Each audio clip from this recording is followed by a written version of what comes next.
Dobar dan, dragi prijatelji, nalazimo se u Mađarskoj. Trenutno je gužva iz dve trake u jednu traku. Desio se udes. Sad neki putnici, autobus, šta se desilo ne znam. Uglavnom udes, autobus možda srubio ogradu.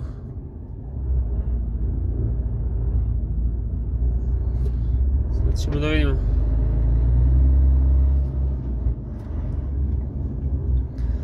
Desio se udes. Putnici su izašli napolje. Po boji kože rekao bi da su Indijci.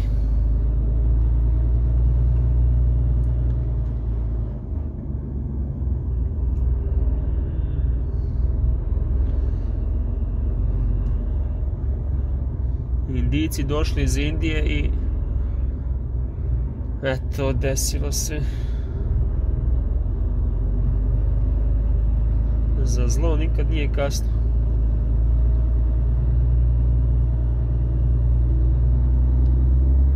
Ko zna, možda je vozač zaspao.